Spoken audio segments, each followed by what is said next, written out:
ഇപ്പം രാവിലെ ഇന്നലെ പൂരിക്കുണ്ടാക്കിയ മസാല, ഉരുളൻകിഴങ്ങ് മസാല ഇരിപ്പുണ്ടായിരുന്നു. അപ്പം ദോശമാവ് ഇരിപ്പുണ്ടായിരുന്നു.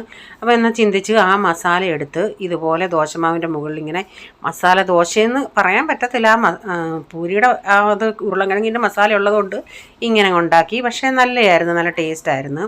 അപ്പോൾ അതൊക്കെ ബ്രേക്ക്ഫാസ്റ്റിനുണ്ടാക്കി. ബ്രേക്ക്ഫാസ്റ്റ് എല്ലാം കഴിഞ്ഞതിന് ശേഷം ഒരു സാമ്പാർ വെക്കാമെന്ന് വെച്ച്. ഞാൻ സാമ്പാറിന് പണ്ടൊക്കെ സ്റ്റാർട്ടിങ്ങിൽ സാമ്പാർ എൻ്റെ ശരിയാകാത്തത് കൊണ്ട് ഒരു മണത്തിന് വേണ്ടി ഞാൻ സാമ്പാർ മസാല ചേർക്കുമായിരുന്നു. പക്ഷേ ഇപ്പം ഞാൻ അങ്ങനെ സാമ്പാർ മസാല ചേർക്കാറില്ല. ഇതുപോലെ മുളക് പൊടി, മല്ലിപ്പൊടി, മഞ്ഞൾപ്പൊടി, ഉലുവാപ്പൊടി ഞാൻ പലപ്പോഴും പല രീതിയിൽ ചെയ്യും. ഇന്നിപ്പോൾ ചെയ്യുന്നത് ഇതെല്ലാം കൂടെ ഒന്ന് പാനിൻ്റെ അകത്ത് ചെറുതായിട്ടൊന്ന് ചൂടാക്കിയിട്ട് കുക്കറിൽ കഷ്ണങ്ങളെല്ലാം ഇട്ടതിന് ശേഷം ഇട്ട് ഈ പൊടികളും ചേർത്ത്, കട്ടക്കായമാണെങ്കിൽ ഈ സമയത്ത് കഷ്ണങ്ങളുടെ കൂടെ ചേർക്കും. അതല്ല പൊടിയാണെങ്കിൽ നമ്മൾ കടുക് വറുക്കത്തില്ലേ, ആ സമയത്ത് ചേർക്കും. ചിലപ്പോൾ ഞാൻ ചെയ്യുന്നത് കഷ്ണങ്ങൾ വേവിച്ചിട്ട് പിന്നെ ലാസ്റ്റിൽ ഇങ്ങനെ മസാലയൊക്കെ മൂപ്പിച്ച് ചേർക്കും. അപ്പം ഞാൻ കഷ്ണങ്ങളൊക്കെ ഒന്ന് വേവിച്ചെടുത്തു. അപ്പോൾ ഇതിലേക്ക് ഇനി കടുകൂടെ വറുത്ത് ചേർക്കാം. ഇവിടെ കഷ്ണങ്ങൾ പിള്ളേർക്ക് നന്നായി വേവണം, അതുകൊണ്ട് ഒത്തിരി കഷ്ണങ്ങളായിട്ട് കാണത്തില്ല, ഇച്ചിരി കാരണം ഇതിങ്ങളുടെ വയറ്റിൽ ഈ പച്ചക്കറി ചെല്ലാൻ വേണ്ടിയാണ് ഞാൻ ഇങ്ങനെയൊക്കെ അങ്ങ് ചെയ്യുന്നത്.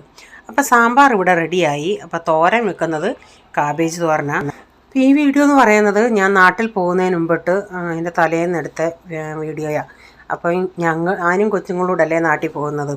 അത് കഴിഞ്ഞ് ലാസ്റ്റിലാവുമ്പോഴേ ഇവരങ്ങോട്ട് വരത്തുള്ളൂ. അപ്പോൾ റീച്ചാനും അപ്പച്ചനും കൂടെ ഉണ്ടല്ലേ, അപ്പോൾ അവർക്ക് ഇച്ചിരി ബീഫ്, അവർ കൂടുതലും ചപ്പാത്തിയാണ് കഴിക്കുന്നത്. ഒരു 5 ചപ്പാത്തി ഉണ്ടാക്കി കൊടുക്കും. അപ്പോൾ ഇവർക്ക് കറി, ബീഫ് കറി എങ്ങനെ വെച്ച് വെക്കുകയാണെങ്കിൽ അവർക്കത് എടുത്ത് കഴിക്കാമല്ലേ. ഒത്തിരി ദിവസത്തേക്കിനില്ല, കുറച്ച് ദിവസത്തേക്കിനേലും.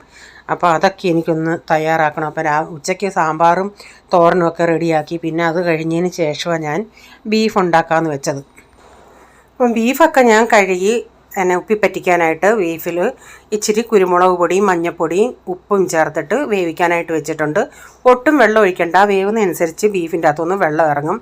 ആ സമയം കൊണ്ട് ഞാനിവിടെ സവാള, വെളുത്തുള്ളി, പിന്നെ ഇഞ്ചി ഞാൻ പേസ്റ്റാക്കി ഇങ്ങനെ ക്യൂബാക്കി വെച്ചിട്ടുണ്ട്. അതാ ചേർക്കുന്നത്. ഒരു 2 കഷ്ണം ക്യൂബ് കൂടി ഇട്ടിട്ടുണ്ട്. എന്നിട്ട് ഉള്ളിയെല്ലാം നന്നായി ഒന്ന് വഴട്ടിയെടുക്കണം. അപ്പം ഞാൻ ഉള്ളിയൊക്കെ വഴട്ടി പൊടികളൊക്കെ ചേർക്കുന്ന വീഡിയോ ഞാൻ ഇതിൽ കിട്ടിയിട്ടില്ല. കാരണം ഞാൻ ക്യാമറയെല്ലാം സെറ്റ് ചെയ്ത് ഓണാക്കാതെ വെച്ചിരുന്നത്. അപ്പം ഞാൻ ഇതെല്ലാം വഴന്ന് വന്നോണ്ടേ പിന്നെ പൊടികളും ചേർത്ത് ലാസ്റ്റിലിപ്പം ഇതിന് കടുകൂടെ വറുത്ത് ചേർത്തിട്ടുണ്ട്.